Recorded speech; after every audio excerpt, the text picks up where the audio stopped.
In July 1518, a woman named Frau Troffea stepped out of her home on a cobblestone street in Strasbourg and began to dance.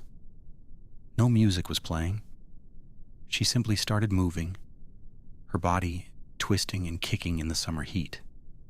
She danced until she collapsed from exhaustion. The next morning, she got back up and danced again. Frau Troffea danced for 6 days straight. She didn't eat. She didn't sleep. Her face became gaunt and sweat-soaked. But still she kept moving. Then something stranger happened. The neighbors began to mimic her. Then the people across the street. Then the shopkeepers and priests. Within a week, more than 30 people were dancing uncontrollably in the streets. City officials declared it overheated blood. Their solution was catastrophic.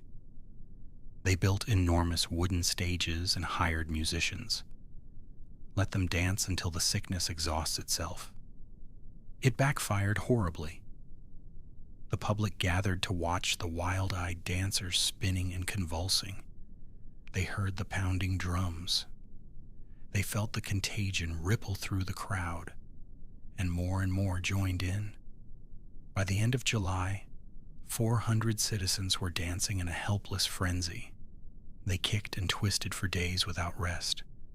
Their bones snapped, and then they died of heart attacks, of strokes, of pure exhaustion. The stages were finally torn down. Dancing was banned.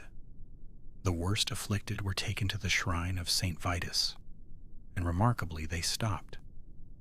So what caused the dancing plague of 1518? Modern theories point to ergot, a hallucinogenic mold on damp rye grain. But historian John Waller argues that ergot restricts blood flow to the extremities. Poisoned people cannot dance for days. Instead, Waller points to mass psychogenic illness. Strasbourg in 1518 was a pressure cooker. Famine, crop failure, brutal poverty, and bubonic plague. When Frau Troffea began her inexplicable dance, she gave the anxiety of an entire city a physical form.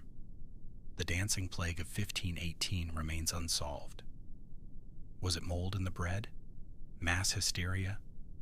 A curse from a forgotten saint? Or something darker hiding in the archives of 16th century Strasbourg? This is Dark Thread. Subscribe before you forget.